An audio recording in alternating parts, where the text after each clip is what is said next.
Set to punt, Blake Gillikin has been in a slump of his own, according to head coach James Franklin. Can't handle the snap. It gets blocked into the end zone, and it will go out of the end zone. And that's how we start. Riley Moss able to come up with a block. The snap could not be handled, and it's a two-point safety. Wow, you got to handle the football. We just got done talking about DeAndre Tompkins with it. Now the punter, Gillikin, you just got to secure it before you run. I think that's Dominique Daphne, a backup corner, number 23, that comes through on the right side to get that block, Steve. So Gillikin, we mentioned, has been slumping, and that was 7, number 21. Stanley able to get rid of it, off to Hawkinson, and he leaps a defender, and he's down at the 10. TJ Hawkinson showing all the skills, gain of 11 as he leaped over Nick Scott. It's a big-time play from Nate Stanley, knowing he's going to have pressure from the outside. Sharif Miller in his face. But look at the athleticism of TJ Hawkinson. This is one of the more underrated players in all of college football. Not a lot of people know about him.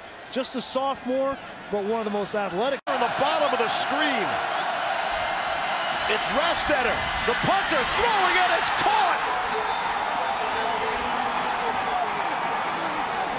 Sam Brinks able to come up with the grab.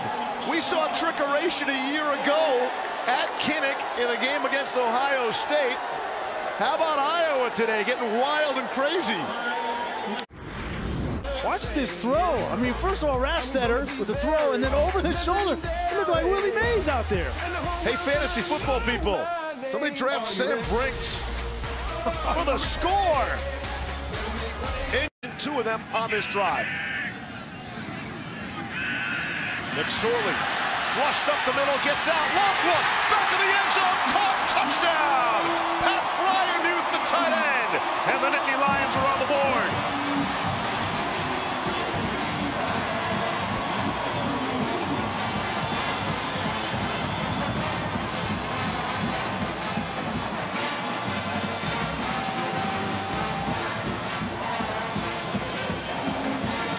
Get a little taste of Trace McSorley there, right? This team comes in. You're going to see Fryermuth here. He's going to end up in the back of the end zone, but he's not open initially. McSorley has to extend that play to allow time. And now this decision here, you see 2 defenders, and this opportunity for him to throw the ball over those 2 guys to Fryermuth in the back end zone. A true freshman makes a play on 4th down, and a true freshman gets the touchdown time. Yeah, McSorley's not asking for a lot. Just, you know, work the scramble drill, try to get back to me if protection breaks down, and when I put the ball in the spot, catch the ball. And that's what happened on that drive. 3 times he had received off, they got fooled, and that's what led up to injury. Oh, that snap is over the head of Gillikin again and out of the end zone for another safety. The first time Gillikin couldn't handle the snap might have been a wet football. The snapper is Kyle Vasey. Wow. And you don't see that too often. 2 safeties in the same team in the 1 half. And that's not a wet football. That is a brand new football that comes from the sideline after a timeout. So you can't blame this on the wet ball. This is just Vasey airmailing Gillikin, and back to Penn State to at least tie the game. On 1st down and goal, it's Stevens, gonna keep it, gonna get there. Touchdown, Tommy Stevens.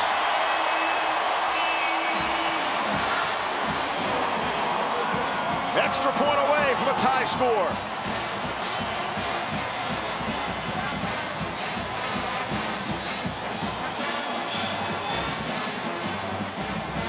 And you wonder what's going through Trace McSorley's mind right now. See him push him away. Well, give me the handshake first. I don't think that they had a plan for one of their choreographed celebrations, which McSorley is known for. So let me just give you the straight handshake. But this is where Tommy Stevens really excels. Running the football, powerful downhill runs inside the 5-yard line. They're looking to see if his knee was down before the ball crossed the plane.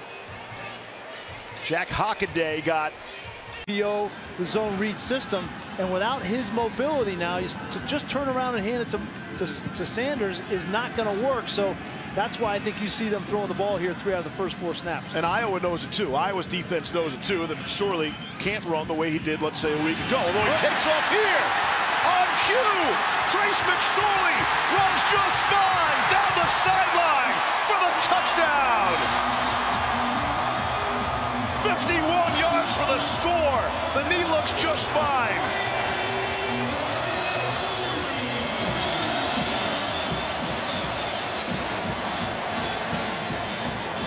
You were saying? Exactly as I was saying. we were saying. Well, what did I say coming into the second half is, listen, you never count this kid out. I mean, he is one of the best, if not the. Trace McSorley. Extra point is good. McSorley appears to be okay, and Penn State has their first lead of the game. It doesn't happen more often, both in practice and in games, whether it's your own guy's helmet or the other team's helmet from an on-rushing pass rusher. McSorley on the throw, intercepted, it's picked off, it's Geno Stone. Stone inside the 20, down the sideline, touchdown. Geno Stone from Newcastle, Pennsylvania, who begged them to let him play at Penn State. Comes back to burn the Nittany Lions with the score. That's 2 turnovers the last 3 snaps by the Nittany Lions, and the complexion of this game has just changed greatly. Wow. The kid that grew up watching this program was no bigger Penn State fan than Stone, and he's talked about wanting to get revenge and how big this game is for him. He was. That's Fant in the slot. Fant wasn't ready. Fant didn't see him going to snap the ball, and it's picked off. Nick Scott with the interception. Noah Fant was not ready. He was still on the line of scrimmage long after Iowa had snapped the football, and Stanley tried to go to him.